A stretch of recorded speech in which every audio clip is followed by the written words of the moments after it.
Hi everybody, I'm back, and today I'm going to read 2 chapters from The Wizard of Oz because they're very short chapters. So the first chapter is chapter 16, The Magic Art of the Great Humbug, and then we'll go right into chapter 17, How the Balloon Was Launched. Sounds very exciting. All right, but first let's read a poem.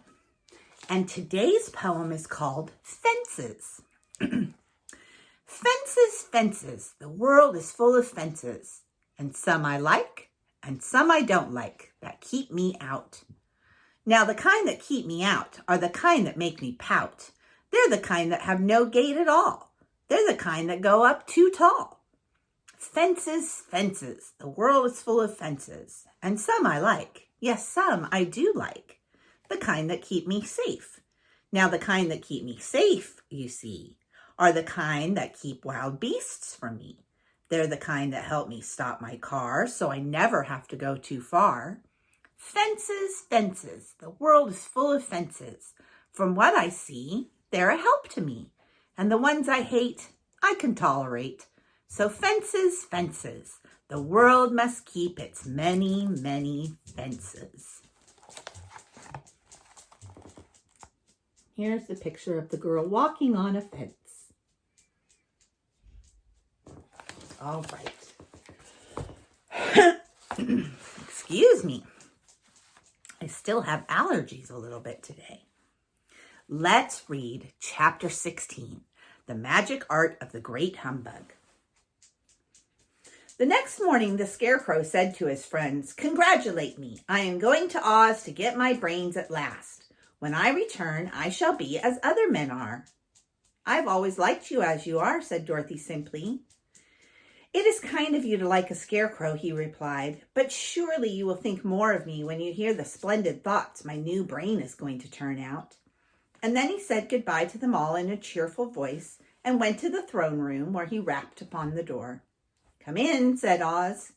The Scarecrow went in and found the little man sitting down by the window, engaged in deep thought. "I have come for my brains," remarked the Scarecrow, a little uneasily. "Oh, yes, sit down in that chair, please," replied Oz. "You must excuse me for taking your head off, but I shall have to do it in order to put your brains in their proper place." "That's all right," said the Scarecrow. "You are quite welcome to take my head off, as long as it will be a better one when you put it on again." So the wizard unfastened his head and emptied out the straw. And then he entered the back room and took up a measure of bran, which he mixed with a great many pins and needles. Having shaken them thoroughly, he filled the top of the Scarecrow's head with the mixture and stuffed the rest of the space with straw to hold it in place. And when he had fastened the Scarecrow's head on his body again, he said to him, "Hereafter you will be a great man, for I have given you a lot of brand new brains." The Scarecrow was both pleased and proud at the fulfillment of his greatest wish, and having thanked Oz warmly, he went back to his friends. Dorothy looked at him curiously. His head was quite bulging out the top with brains. "How do you feel?" she asked. "I feel very wise indeed," he answered earnestly. "When I get used to my new brains, I shall know everything." "Why are those needles and pins sticking out of your head?" asked the Tin Woodman. "Well, that's proof that he's sharp," remarked the Lion. "Well, I must go to Oz and get my heart," said the Woodman. And so he walked into the throne room and knocked at the door. "Come in," called Oz, and the Woodman entered and said, "I have come for my heart."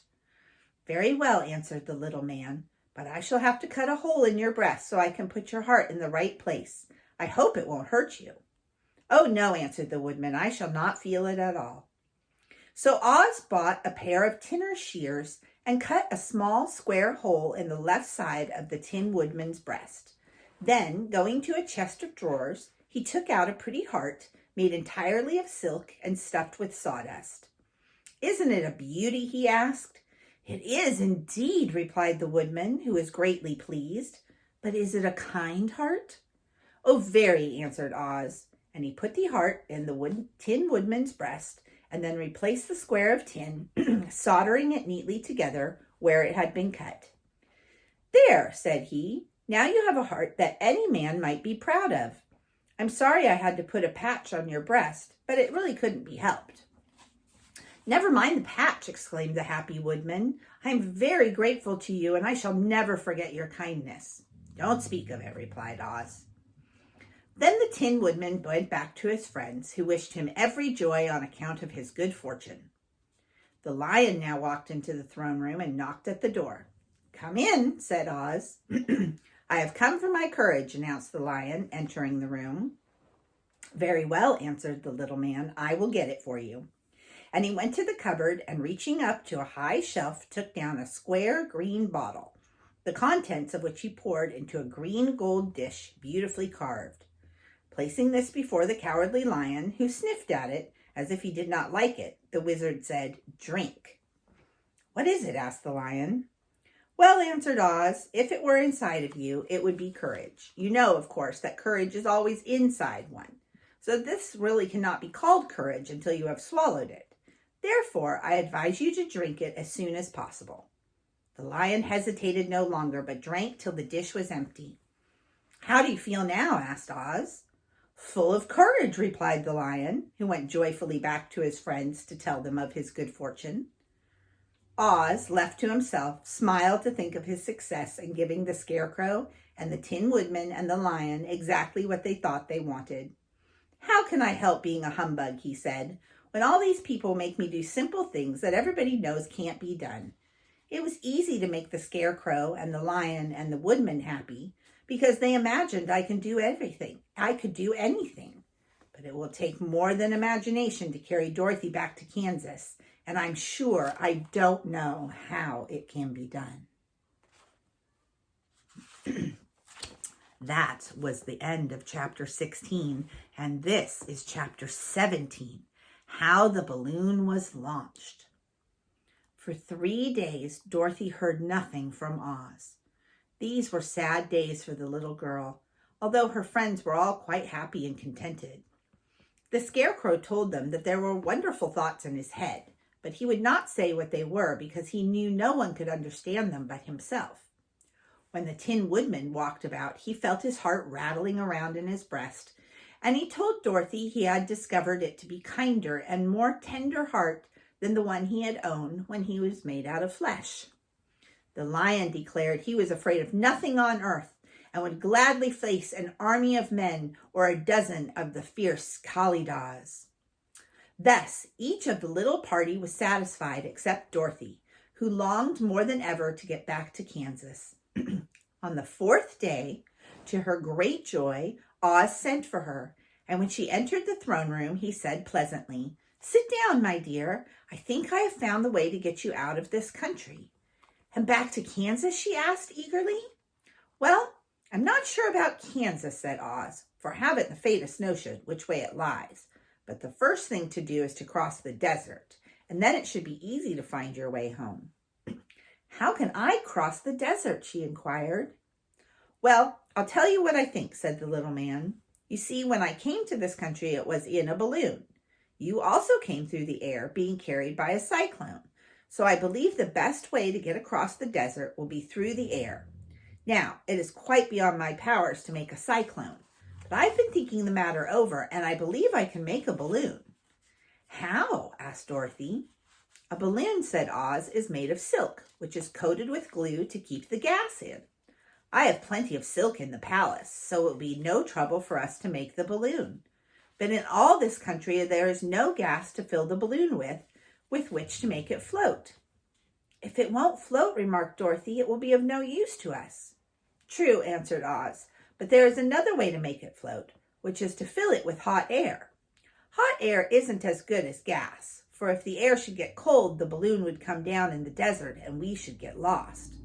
"We?" exclaimed the girl. "Are you going with me?" "Yes, of course," replied Oz. "I'm tired of being such a humbug. If I could go out of this palace, my people would soon discover I am not a wizard, and then they would be vexed with me for having deceived them. So I have to stay shut up. Stay shut up in these rooms all day, and it gets tiresome. I'd much rather go back to Kansas with you and be in the circus again." "I shall be glad to have your company," said Dorothy. "Thank you," he answered. Now, if you will help me sew the silk together, we will begin to work on our balloon. So Dorothy took a needle and thread, and as fast as Oz cut the strips of silk into the proper shape, the girl sewed them neatly together. First there was a strip of light green silk, then a strip of dark green, and then a strip of emerald green. For Oz had a fancy to make the balloon in different shades of the color about them. It took 3 days to sew all the strips together, but when it was finished, they had a big bag of green silk more than 20 feet long. Then Oz painted on the inside with a coat of thin glue to make it airtight, after which he announced that the balloon was ready. But we must have a basket to ride in, he said. So he sent the soldier with the green whiskers for a big clothes basket, which he fastened with many ropes to the bottom of the balloon. When it was all ready, Oz sent word to his people that he was going to make a visit to his great brother wizard who lived in the clouds. The news spread rapidly through the city, and everyone came to see the wonderful sight. Oz ordered the balloon carried out in front of the palace, and the people gazed upon it with much curiosity.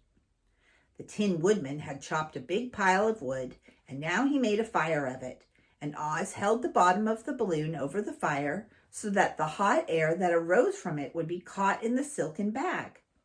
Gradually, the balloon swelled out and rose into the air until finally the basket just touched the ground. Then Oz got into the basket and said to all the people in a loud voice, "I am now going away to make a visit. While I am gone, the Scarecrow will rule over you. I command you to obey him as you would me." The balloon was by this time tugging hard at the rope that held it to the ground, for the air within it was hot, and this made it so much lighter in weight than the air without that it pulled hard to rise into the sky. "Come, Dorothy," cried the wizard. "Hurry up or the balloon will fly away."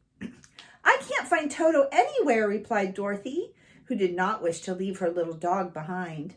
Toto had run into the crowd to bark at a kitten, and Dorothy at last found him. She picked him up and ran towards the balloon.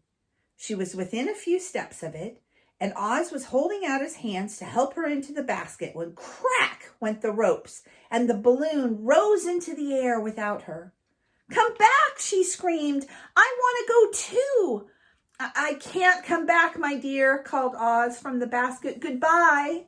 "Goodbye, goodbye," shouted everyone, and all eyes were turned upward to where the wizard was riding in the basket, rising every moment farther and farther into the sky. And that was the last any of them ever saw of Oz, the wonderful wizard, though he may have reached Omaha safely and be there now for all we know. But the people remembered him lovingly and said to one another, "Oz was always our friend. When he was here, he built for us this beautiful Emerald City, and now he is gone and he has left the wise Scarecrow to rule over us." Still, for many days they grieved over the loss of the wonderful wizard and would not be comforted. So Oz left, but Dorothy is still there. I wonder how Dorothy's going to get home. I guess we'll find out. All right, so the next chapter is chapter 18, and it is called Away to the South. And we will read that chapter next time. I will talk to you later. Bye.